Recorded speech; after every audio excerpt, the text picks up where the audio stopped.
The book of Joshua. Let's go back up a little story for so far. He chose Abraham and his family and his people of Israel and enslaved them in Egypt. Through Moses, God rescued his people to Mount Sinai, made a covenant with the commandments, and they went to the wilderness, went to the camp to obey Jesus' commands and show the nation what God is like.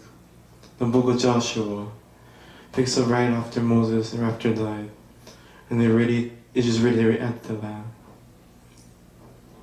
Get forming movements. Joshua will lead Israel, and then they engage in battle with Canaanites. And later on, Joshua will dive out the lands. And Joshua's final speeches. Let's dive in and see all the things close together. The procession begins, and Moses' death, appointed as Moses' new leader, Joshua's new leader. Joshua's the new Moses. To obey the Torah, to obey the command, that's what it means, Mount Sinai. And despise the land.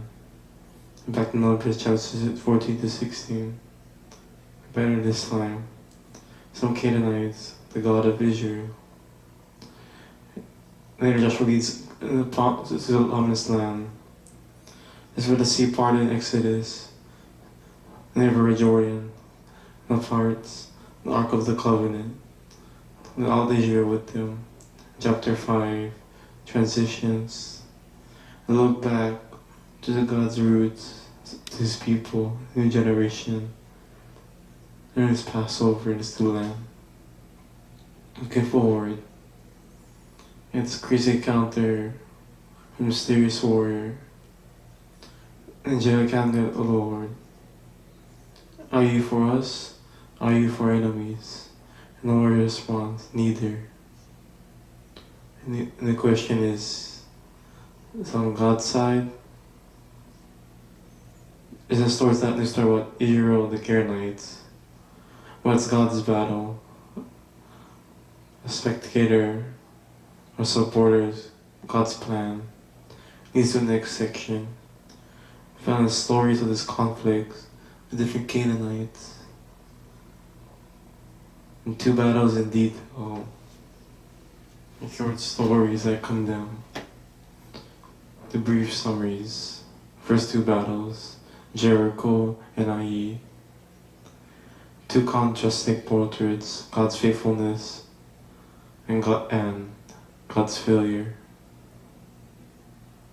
And a passive approach. God's ark for 6 days. And Arab would it be a turn to Israel, but some of those armies, they don't, so the walls keep falling down. And Israel to victory. The point of the story is God is the one that delivers people in a trusting way. Next story, Battle of Ai, Saw Point, Israel near Mahan. Devoted goods that belong to God alone. And lies about it, and then they move. Israel goes to battle against the defeated Ai. They get defeated in humble repentance, severity of sin, and Israel begins victory. 2 important points. It's Israel's going to enter the land. They have to be obedient and trusting God's commands.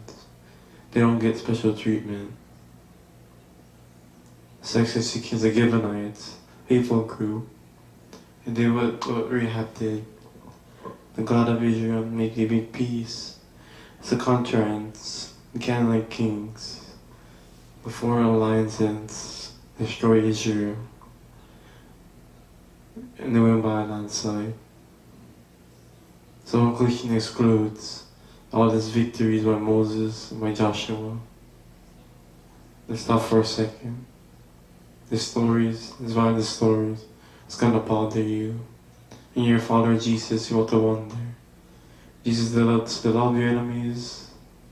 Why do you ignore more over here? why the Canaanites,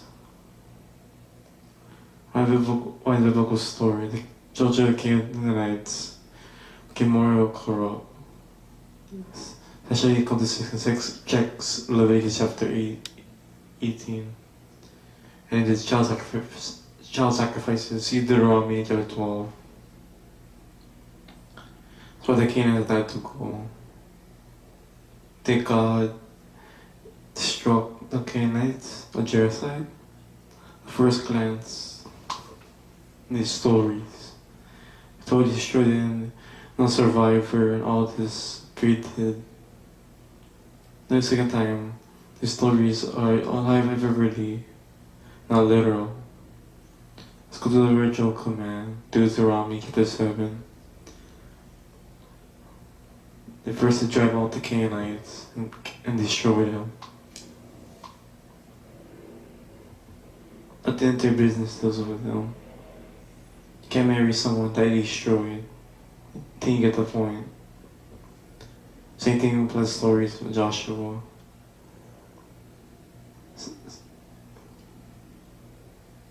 Aaron and Ibrir, chapter 15. They're populated by Canaanites. What we're seeing is fits in other ancient party accounts, new notable public language, and a narrative style, a narrative genocide is here and here. Like Rahab, the Canaanites, counter to God of Israel. Last thing to think about is unique moment in history limited to the Canaanites. Peace with the other nations. See Deuteronomy chapter 20. Pharaoh's battle stories. I tell you the reader, don't commit violence in God's name, but God bringing His justice and human evil and a unique evil from delivering Israel, not being from the Canaanites, delivering them. As well, tribes of Israel, the promised land, old Joshua. It's kind of boring, it's like reading a map. It has no pictures. The Israelites is super important. It's the fulfillment of God's promise to Abraham, the descendant that entered the promised land. Now it's all coming to pass, not the detail. The final section, Joshua gives 2 speeches to the people, similar to the speeches in Deuteronomy. And I brought them into the land from the Canaanites. He tells them to turn away from the Canaanites, be faithful to the covenant that God has made, with life, blessing in the land. If they're unfaithful, they'll come down itself. The same divine judgment Canaanites experience. They'll be kicked out of the land in exile. Joshua gives them a choice. What are they going to do? That's the big question as the student ends. And that's the book of Joshua.